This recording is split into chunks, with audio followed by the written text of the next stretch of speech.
My name is Ronnie Perry. I was in the U.S. Army.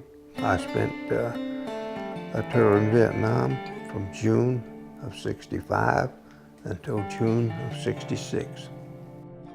I was in the 1st Infantry Division.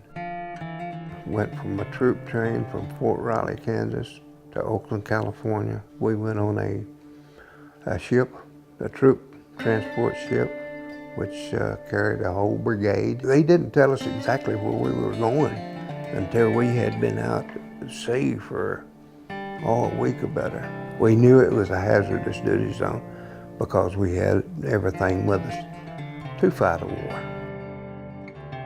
We went north of Benoit, dug in, made a base camp, made a perimeter. We wasn't trained for guerrilla tactics.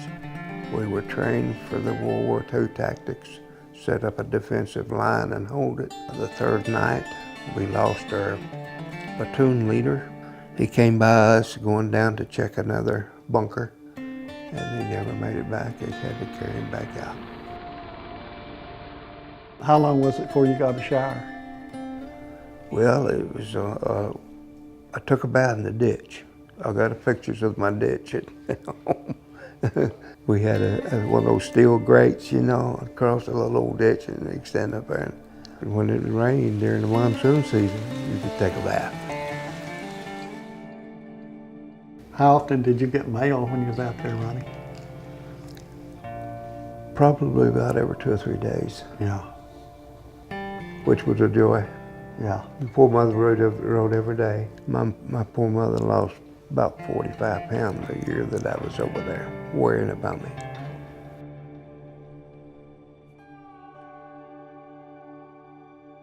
The scare that I always had, some of our own men being out there, because it was so thick that you couldn't see.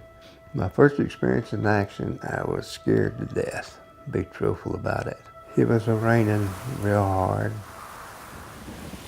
The old machine gun had been firing, and they had their loudspeakers on, and they were playing some of that beautiful Vietnamese music. I was scared to death, really I was. At the first, we were fighting communist aggression.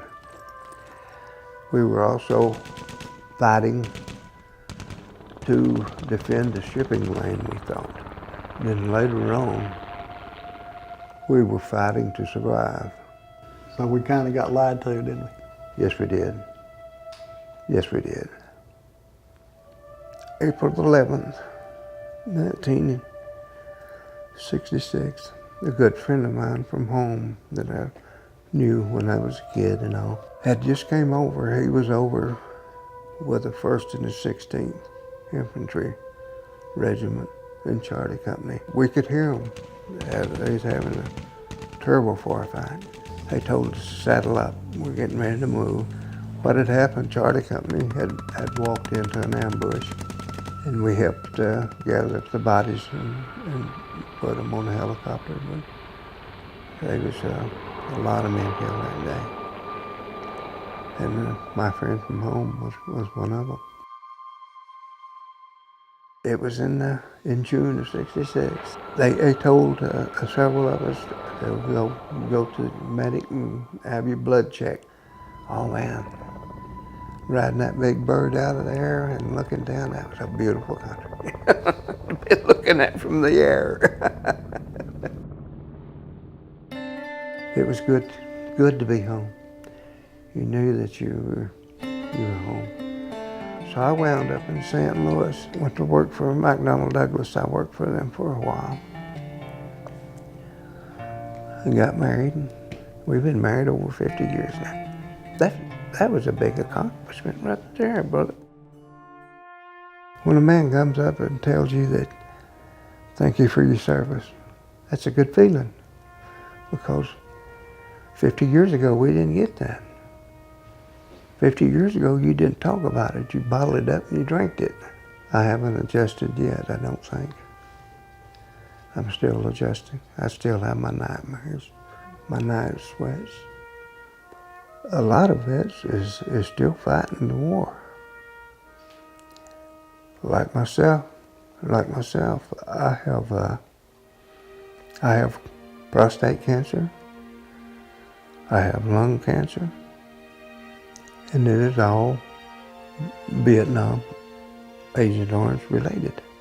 Well, there was over 58,000 young military personnel killed or died in this conflict or war or what you want to call it. I think the kids need to know the sacrifices that were made. We don't need to forget them. Mm-hmm. Yeah. We don't need to forget them. No, we don't need to forget those people that have died.